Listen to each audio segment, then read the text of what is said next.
Okay, good morning, everyone, and welcome to the Cecil delegation meeting. For the record, this is Delegate Kevin Hornberger. This meeting is being live streamed and recorded for archival purposes. We have two bills today that we're going to be discussing and voting on. We're going to go ahead and start off with a one that we've already discussed at our last meeting, and that deals with the Town of Rising Sun. That is HB 1370. This bill deals with a pilot program specifically for the town dealing with stop signs. And we had the hearing yesterday in front of the Environmental and Transportation Committee. We did have a few questions during the presentation, and most of those questions revolved around, and we can share that with the group if you all want to review it as it was recorded. Most of the questions centered around the town of Rising Sun and sort of what this pilot program would look like. Because this is sort of a novel technology, there would need to be a trial period. So in other words, they would be installed, there would be signage and notification. And once once a certain period of time had passed, then the system would go live. And when the system goes live, it would start issuing warnings. So the way that would work is if you were to trip it or violate the stop sign, you would get mailed the registration that was on the vehicle tag, and associated with the tag would leave a letter in the mail saying, you violated this. There would not be a fine associated with that. And if there was a subsequent fine, or after a period of 30 or 60 or 90 days, whatever the town determines, it would then turn into you would actually receive a fine. There was another question about where would the fines go, and they go to the general fund, as well as I believe some of the proceeds go to the town and administrative fees. And there was no oppositional questions to the bill. They're already doing this in two other jurisdictions. The nuance here is that those jurisdictions are county-wide, whereas ours just relates to a town. So that's why we brought forth the amendment. And what the amendment does is it basically makes it specific to the town, and it takes out the need for the approval by the county council. So with that, we have circulated a letter to the delegation. It's gotten a favorable report. Are there any questions on the bill as amended? Delegate Ernst. I used to be a county commissioner. I'm wondering, why are you taking the council out of it? And I'll give you my background on that. We have a lot of towns and municipalities in Queen Anne's County, and back then, a lot of the issues that hit them also hit the county. I'll give you just a brief thing on water and sewer. For Sudlersville, we ended up having to take that over in the county as opposed to that. And I think part of the problem was that the county was not involved in something that needs to be heard because it's going to affect other communities and other towns and council. I don't understand why we'd pull the council out of it. Is that something the council is okay with? Or is that a request by Rising Sun? Yeah, so when we discussed this last week, the county executive had mentioned that the council did not want to have to weigh in on this because it's a town-specific issue. So at that request, we amended the bill to reflect just the town. But County Executive Straight, if you want to chime in on that as well. Yeah, good morning, everybody. Delegate Aaron's, I get where you're coming from. When we talked with County Council about this, the feeling was that this was a town issue, specific town issue, and that they didn't want to deal with this. That the town of Rising Sun can figure out how they want to enforce their own traffic laws on their town roads when it comes to this. They're the ones that are dealing with this. So at their request, I brought that up, which is one of two reasons why council would not support this. So by removing county council out of this completely, that negates one of the reasons. The second reason, and I brought up last time, and Delegate Hornberger and I talked a little bit about this last night, which is why I wanted to bring this up today, as I understand it, because this meeting is recorded. It preserves what's called legislators' intent or legislature intent. The other concern that we had, and I still see it in the bill, was state highway administration is there. State Highway Administration has not, to my knowledge, been contacted on this. Kenny Fender has not been contacted on this. It was our understanding that the intent of the bill was just for town roads, for the stop signs that had to deal with the schools and people running them. And of course, the police can't be everywhere, and we don't want anybody to get hurt. So I think, as far as my position, I'm on board with a bill like this.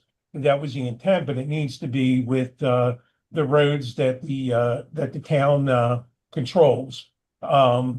The question the delegate, or the conversation Delegate Hornberger and I had last night was, are there any stop signs where it comes to State Highway Administration in town of Rising Sun?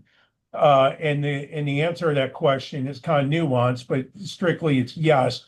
Pretty much every town road that butts up to 273 or 274 has a stop sign before you can enter that state highway. And because the ways and rules of the road, and I learned this in my last job, was that if it's intersection related, state highway retains jurisdiction over that intersection, whether it stops at town maintenance or not. So that was my other concern, and council's other concern with this is state highway had not been brought into it.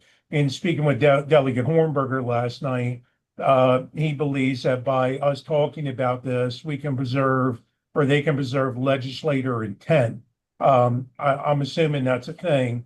I'm just being an old retired cop. I look at what's in the four corners of the paper.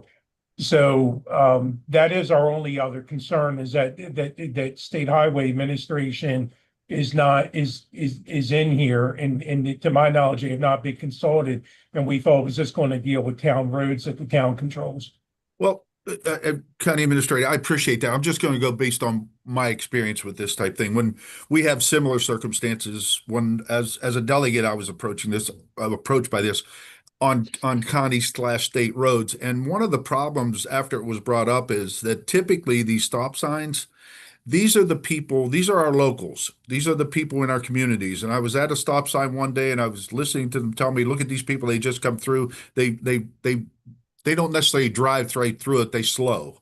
And if you remember last year, we actually gave permission for bicyclists to treat a stop sign as a yield sign. So one of the problems, I said, well, you got bicyclists are still going to do this, and it's a neighborhood area. And I said, if you want to be responsible for your neighbors getting tickets, and that will be you if you're back there, that was something that slowed that conversation down quite a bit, because it was a state/county road that we were coming in. The state was integral in it, and it just is. It's just something I bring caution to. I guess is this the council, or is this that says they didn't want to be involved too? Is that what you said? I can speak on that, Delegate Aaron's, as I don't know if anyone else from council is on the meeting. So if Council President Miller is here, I don't want to speak for him. But when it came up to council for a vote, we decided to decline voting on it because we had heard nothing from the town of Rising Sun. We didn't know how they felt about it at all. We felt that it was their jurisdiction as long as it maintained it stayed in town limits. So we did not want to be the deciding body on that.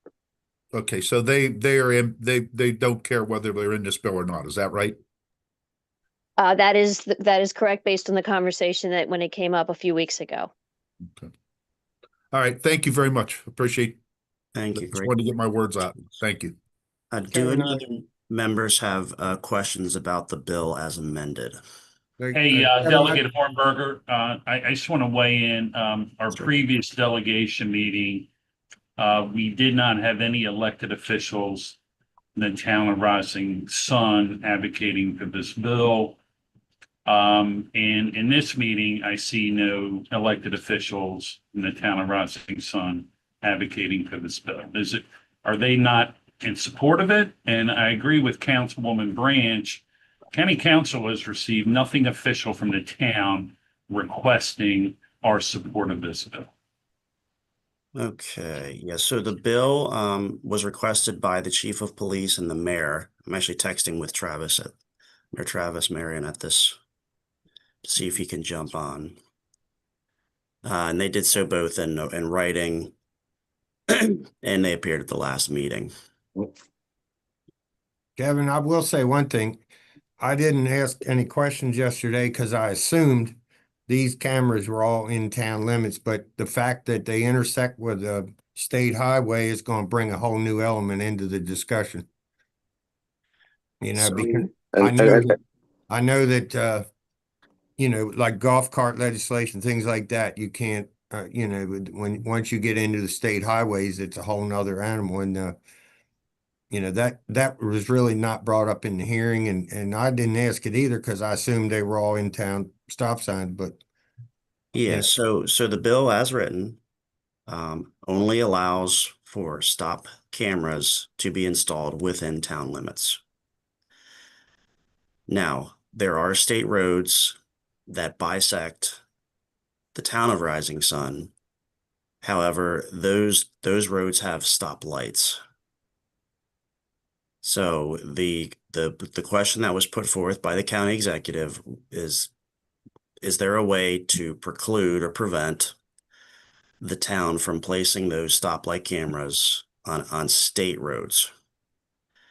And the response that we have to that is that during the last meeting, and which is recorded and preserved for posterity, that the chief of police stated that they would not be placing these on state roads.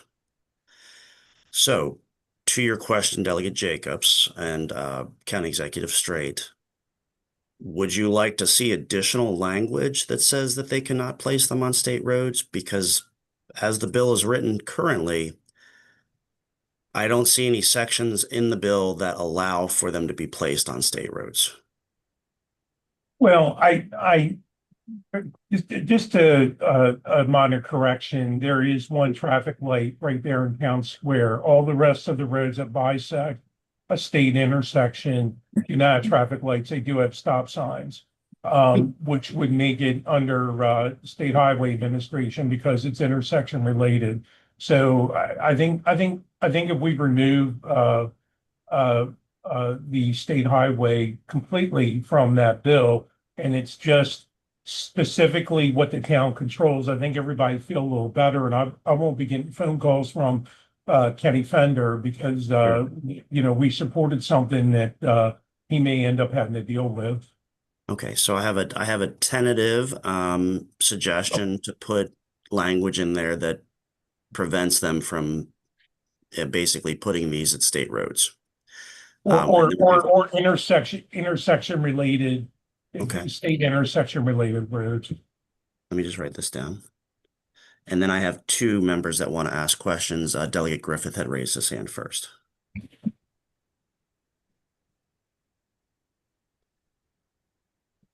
And you're on mute, Delegate Griffith. working on it.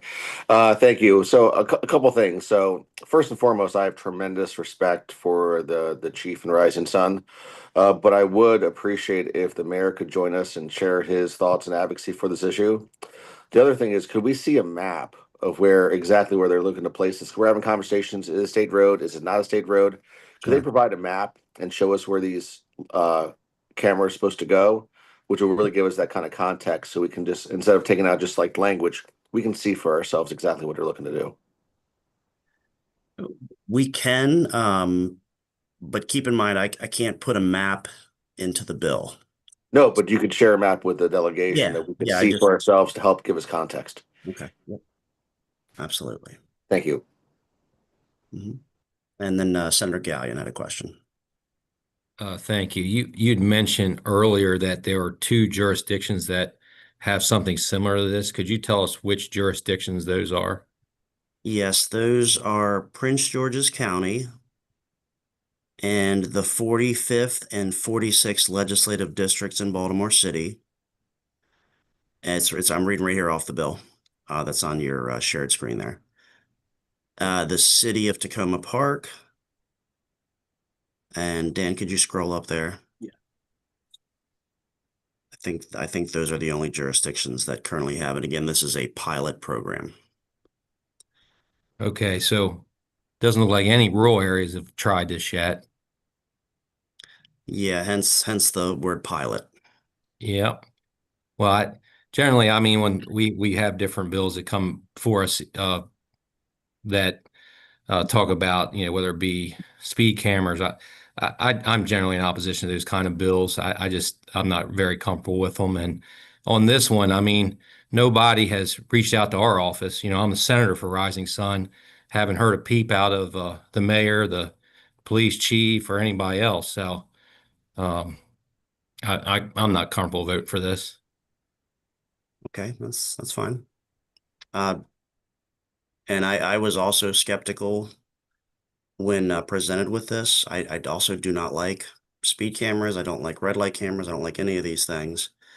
However, the chief made a very compelling argument that they just don't have the resources to park an officer, nor do they feel that's a good fiscal approach when they have so many other police duties at a stop sign, and that they have habitual violators. And the fact that if you're familiar with the layout of the town, you have parks, you have the ball field, you have the school, which is in the town as well.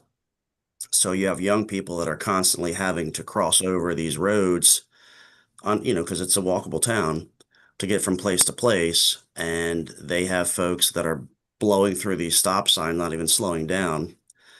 We just had an incident on camera where someone drove around a stopped bus with children standing there in Cecil County. So this is a huge issue that we want to curtail behavior. And the nonprofit that we've linked up with the town of Rising Sun actually has programs to decrease this sort of behavior. This is not a money-making enterprise.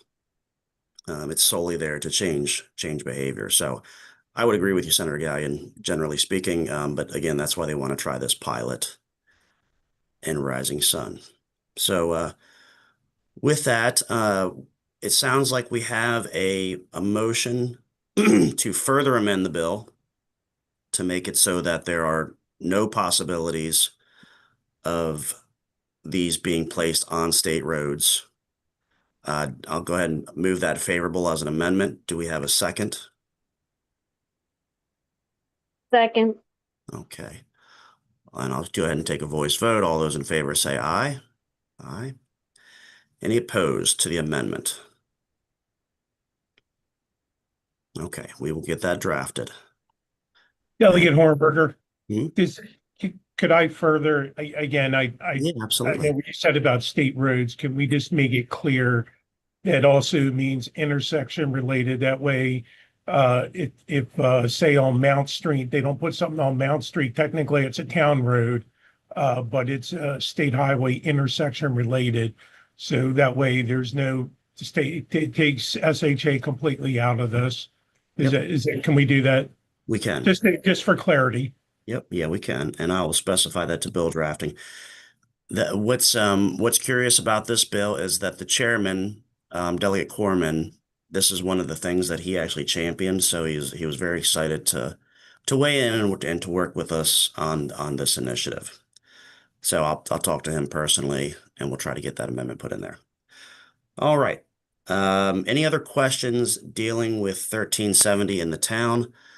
I have been texting both Chip and Travis, who were notified at this meeting. If they do jump on, we can hop back to that and take questions or comments from them.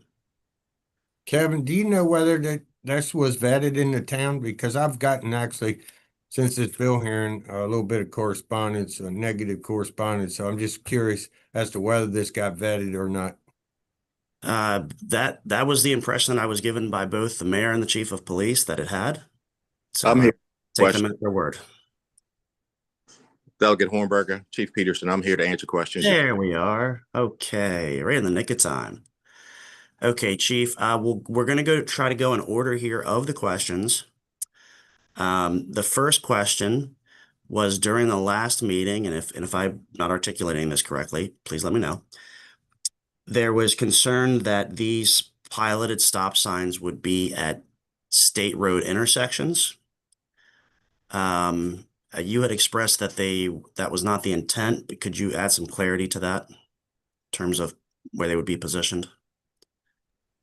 They're positioned on the four-way stops with intersections of town roads only. They would not be placed on county roads, nor would they be placed on state roads. It's those intersections that are town roads only. Okay, and then could you give us, I know you can't produce a map for us per se, but could you just give us the road names that you're looking to place these on, and then we can have the members look at that on Google Maps? Dan, you want to bring up Google Maps? Can you do that? We're going to push the limits here of our technology. My children will tell you I'm moaning grown to left. Lieutenant Governor. Okay, looks like we have Senator Hershey's office on as well.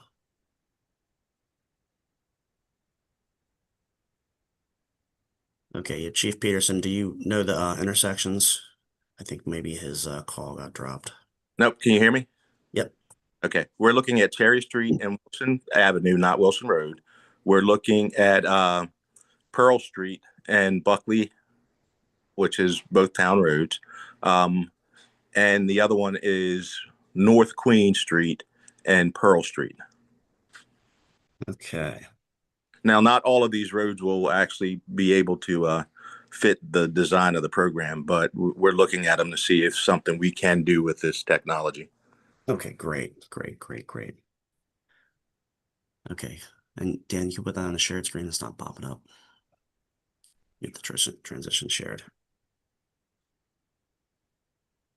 Okay, Delegate Aaron's, did you have a question? I saw your hand go up.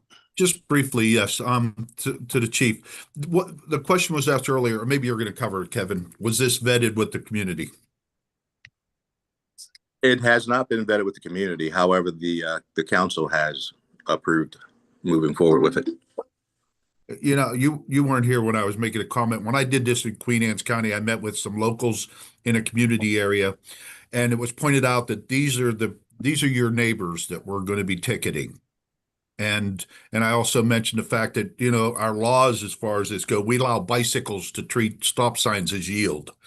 So it's kind of that slowed the conversation down about this type of situation. I mean, cameras and stuff like that, stoplights. And please understand, I am sponsoring a couple bills for speed cameras and red light cameras, but this is where life is a danger. And I don't know if there's any serious accidents that have occurred other than people just deciding they can cruise through a stop sign. That's my points of concern, but I appreciate any input. Thanks.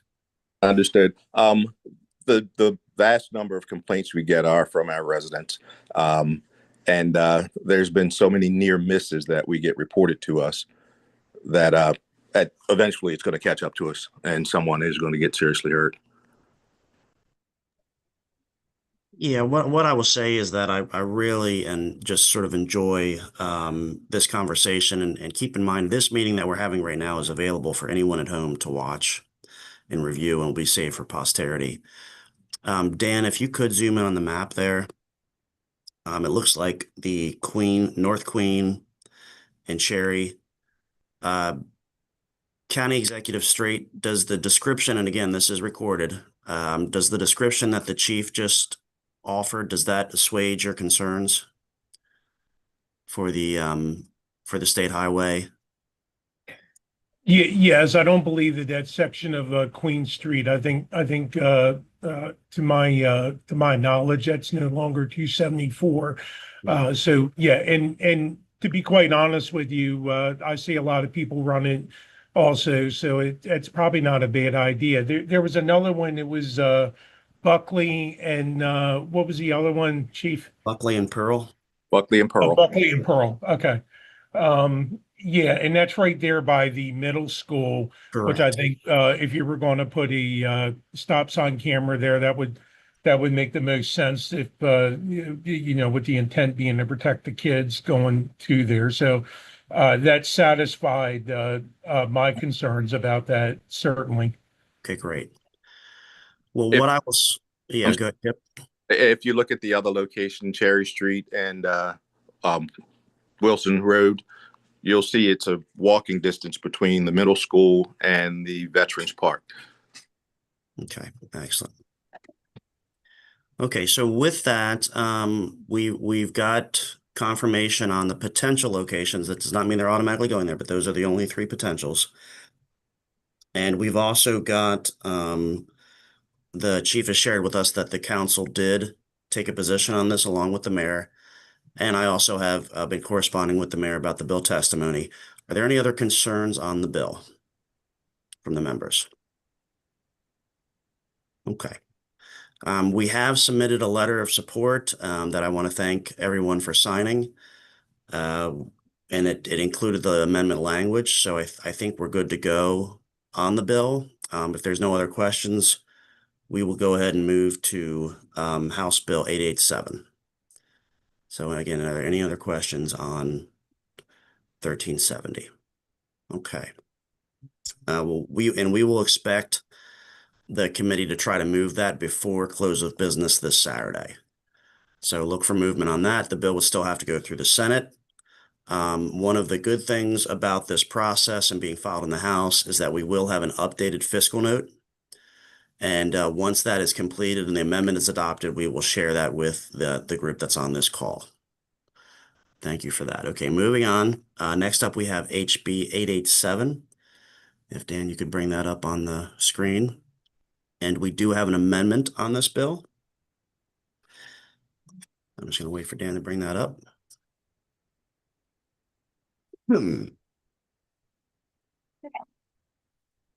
Okay. So we were able to share this language with everyone that's here in attendance at the meeting.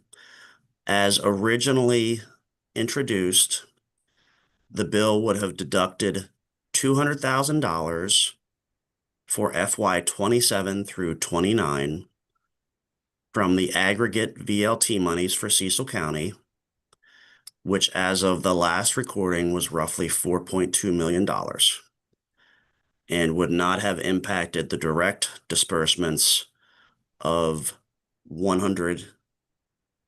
Dan, can you scroll down there a little bit? It was the original disbursements of 70,000 for the town of Perryville and 100,000. Is that right, Dan, for the Cecil County? We had some very robust discussions when the bill was presented. And when we received the fiscal note, it did not exactly align with our intent, but you know, as the nature of how we make the sausage down here, that was the way it came out. It was not our intent to try to take monies away from, you know, the town or the county. And I think that there was a sort of and it was 130,000 for the county. There was sort of a misinterpretation that somehow it would have supplanted or removed the direct appropriation to the town of Perryville. That was not accurate. It was to the aggregate 4.2. But so we had a presentation. We got a lot of feedback from both the town and the county. We took that feedback, and I went and personally met with not only the bill drafting on Ways and Means Committee, but also Lottery and Gaming. And Lottery and Gaming made a suggestion. Dan, if you want to bring up the correspondence that we have from Lottery, we'll put that on the screen.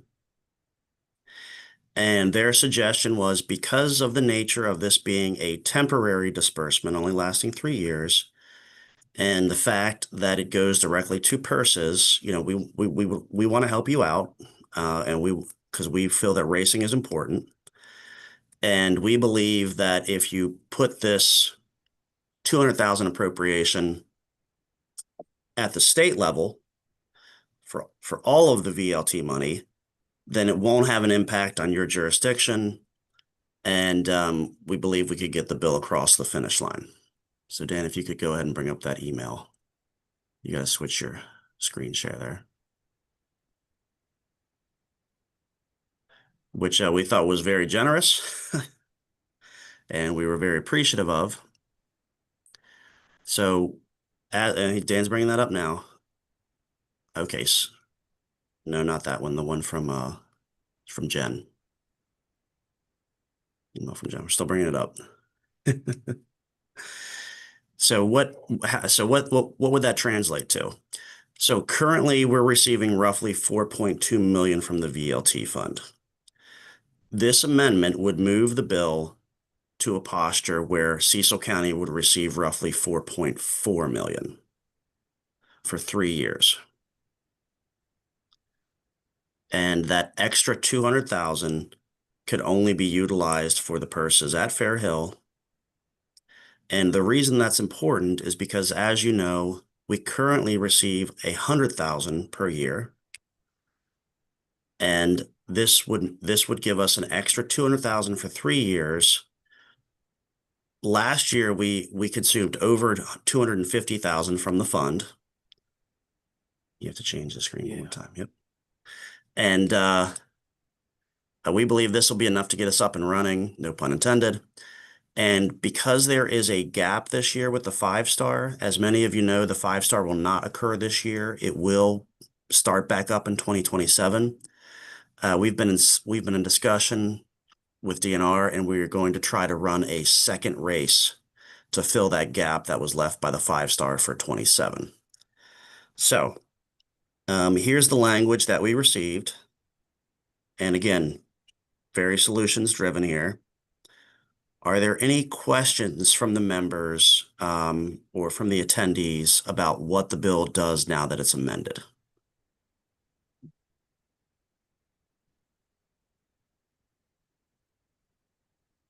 Elliot Hornberger. Mhm. I have Dave Trolio here. He's our probably the most knowledgeable person anywhere on our BLT. So he's got some questions. Yeah, Doug, one question if you could see, I'm a director of community service for Cecil County government. Yep. For a point of clarification, or perhaps even for my own edification, the disbursements that occur in January of a current calendar year in the amounts of 200, 130, 120, 70, and 200 to Allegheny, Cecil, Town of Forest Heights, and Prince George's, Perryville, and Worcester occur. Following that, we then have roughly an 82% of the remainder of that revenue is then dispersed to the jurisdictions which hold the video lottery terminal. And of course, for Cecil County, that results in a 65-35 split at this point. Are you suggesting that this state sort of carve out of 200 would occur at the state level before any of this money is distributed, either initially in January or at the time when the monthly disbursements occur from the state for the remaining 82%? It would be a cut off the top. So it would be a statewide disbursement. With the caveat that it must be spent on the purses alone. For FY 27, 28, and 29, that is correct. Okay. I do have a question, and it's going to sound kind of silly, but if we're taking money off the top before the disbursements, and I understand that concept, I guess for me the math isn't math, and how are we getting an extra 200,000 for this if the money's being taken off the top? I guess my question is that if there's not another revenue source for this 200,000 and then for whatever it is for the other counties, how do we still end up getting that extra 200,000 for this with nothing else being taken away? If there's by virtue of taking off the top, there's now less to disperse. Sure, great question.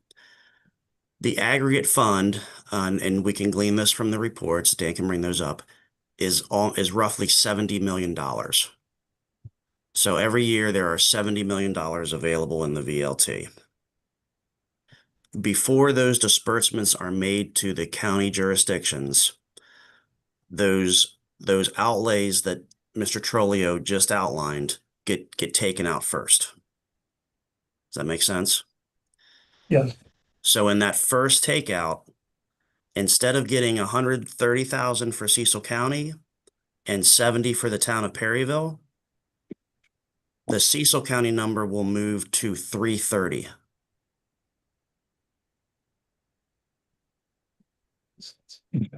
And that 330 will reduce the 70 million number by additional 200,000 over what it is now. Does that make sense? Yeah. Yes. Okay. So the good thing about this is that $70 million grows every year. So as gambling revenues go up, that 70 million number becomes larger. So the effect, and that's why lottery is okay with this, the effect of that 70 million moving up incrementally was, and then this 200,000 coming out, is that basically it will be fungible. It will not impact the numbers that each jurisdiction gets. Does that make sense, Mr. Trulio? That makes sense. Okay. I do have one other point that I would like to make though is, and again, forgive me, I'm going with the fiscal note that you previously described in this, with the numbers that were projected. As I'm sure you're aware, Delegate Hornberger, members of the delegation guest, is that we construct or the architects of a 3-year plan that we do for disbursement of the VLT funds. Perryville is responsible for the same plan that goes before a local development council.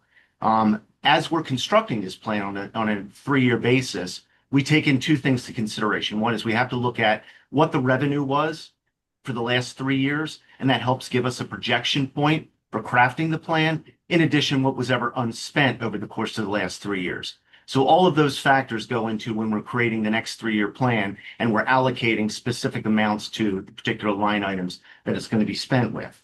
The numbers that were given in the initial fiscal note, and I'm targeting these, they were before the 65-35 split, of course, were about 4 million, going up to about 4.1 million.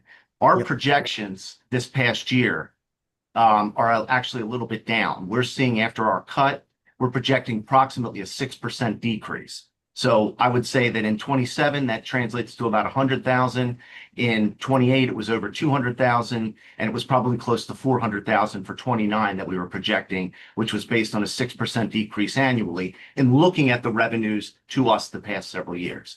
So I'm just making that point, saying that sometimes these numbers aren't necessarily increasing in our eyes. We obviously take a conservative approach to this, but that factors into when we're doing this. And secondly, if not everybody's aware right now, we are in the middle of negotiations with the town of Perryville regarding the 65-35 split. We have hired a consultant to look at the fiscal impact of this. If the results of this come back favorable, unfavorable, it doesn't necessarily mean that it's not going to change. It is a long process to go through this, which both parties have to agree, ultimately culminating in the money going to escrow if the parties haven't agreed by the conclusion of December 31st of 2026. So my point in giving that long story is that we're at a point right now where we're very cautious with how we're spending this money, knowing full well that there could be changes. Sure, that's valid. The other thing to understand here is that those numbers you're generally projecting on, I believe, what, a 1.5 to 2-year lag? Is that accurate? About a year. Okay. So, and that's the information that we're going off to the report. Dan has that up on the screen now. What I would point out is that the aggregate funds coming into Cecil County, even though this 200,000 is earmarked, would be significantly increased with the additional of the 200K off the top. Would you not agree with that? I would. Okay. So what we're looking at based on those numbers is moving from a posture of roughly 4.14 million coming into the county, and it would move it to 4.2, 4.3 coming into the county. And again, that's if the bill passes. And keep in mind for your projections, and that's great that you're going 3 years out, this wouldn't start until FY 27. Sure. So I don't think it would impact your 26 numbers, but it could potentially impact the 27 through 29 numbers. No, and in fairness, though, Dornberger, I'm probably citing minuscule numbers. I recognize that it essentially sounds like you're saying that the 130 annual payment that Cecil County gets on January 1st of every calendar year will now go up to 330, of which 200 of that is obligated specifically for the purses. That's And accurate. then you see the disbursement of the remaining 82% going. I'm simply just pointing out that those numbers in the fiscal report, which again are based on your first bill prior to the amendments, are suggesting numbers that we think are a bit more liberal than we're going to receive. That's Sure. it. Sure. Okay. I would like to hear, not that there is an impact, but I would like to hear from the town. I saw we have Mayor Linky on the call. Hi, are you able to hear me? We are, thank you. Okay. So it looks to me that, and please correct me if I'm wrong, of that 330,000, I get the 200,000 will go to the races, but Perryville will still not get that 70,000, that our portion would still be removed. And that's inaccurate. You would still get the 70,000. But you're asking for 200,000, but you increased it by 130, which would have been the amount for the county. No, Dan, if you could bring that up on the screen. The Perryville money is still preserved, the amended bill. Yep. So this in no way, shape, or form impacts the town of Perryville. See that down there on IV on the Yes. screen? So that 70 is still preserved for the town. So that is the disbursement, not part of that. Yeah, we 330. we lumped this 200 in with II, which there's at Cecil County. But it would still affect our revenue in that.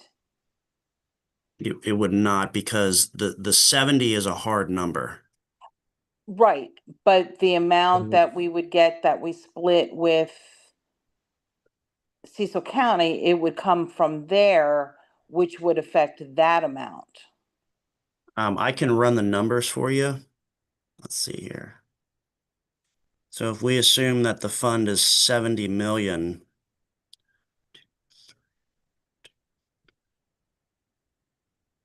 minus 2.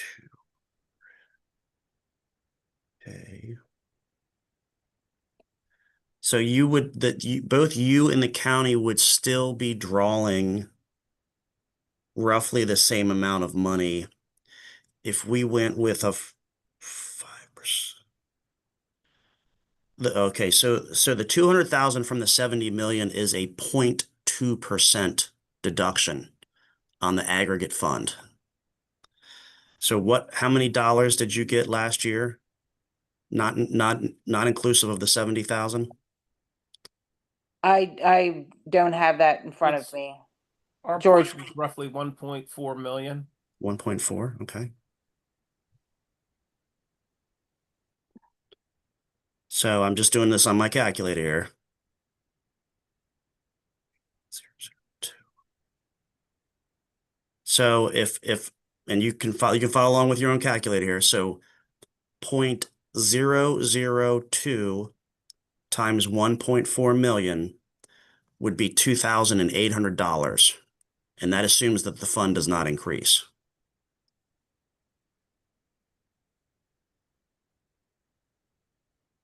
Are those numbers, do you feel those numbers are accurate?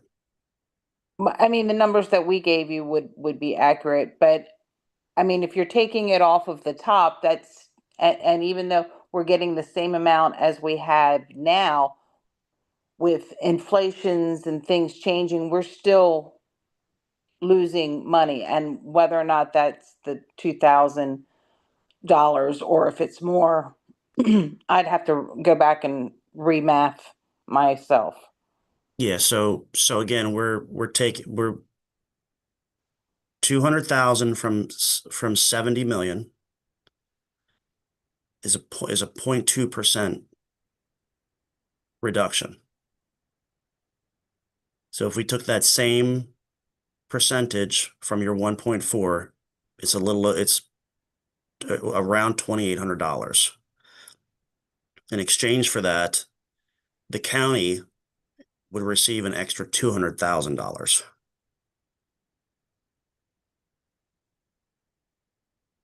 Okay, Delegate Jacobs had a question. Thank you. Listen, we got to leave in 3 minutes for the floor. We do. And I have an opposition letter dated February 16th from the county. So I'm just wondering where they are now, because we're going to have to leave here real shortly. Yeah, if we don't mind, if the county executive straight, if you could weigh in. Thank you, Delegate Jacobs. I think at this point, this all sounds good, and certainly anything that doesn't take money from us and actually adds money, sounds really good. I have questions as far as, are the breeders fair, the jockeys club, are they on record and be in support of this? Yes. But I think at this point, given how all this went down, and now it just seems like we're trying to plug things in. This sounds good. But I think at this point, Delegate Jacobs, the county's position is we will take no position on this. So we're not going to oppose it. But I would have rather have seen working together beforehand and getting a nice clean version and hammering all this stuff out. It just sounds good, but I think at this point, our position is no position. Okay, Delegate Griffith had a question. My question is a comment. I would just, how this came in, and I don't disagree with the county executive. There were some areas of opportunity, I think, on the front end of this, but with where the bill is now, I would just, ask the county to dig into the numbers, digest it a bit, and just consider taking a position on it, because I do believe, under the circumstances and under the duress the county's under, and the Fairhill is under with 5-star, I think this is actually a pretty creative solution. So I would just ask you guys just to take a hard look at this, because I do think this is a net positive in the face of a very difficult challenge for the county. Yeah, in closing, I would just like to say, we make the sausage down here in 3 months. It's a whiz bang process. This is an opportunity to bring an additional $200,000 into the county with no downsides. And I would hate to see the races get postponed or not happen because we didn't take this opportunity. So I'm going to table the motion. Administrator Sneckenberger, did you want to weigh in? Thank you, Delegate Hornberger. Just for the record, we have a tentative agreement, an MOU with the Maryland Jockey Club, of which they're going to contribute $300,000 of purse money for potentially 2 race days on Memorial Day. We're going to work on this agreement in the next week to finally get it over the finish line. They did not indicate to us when we met with them that they needed any additional purse money for future years.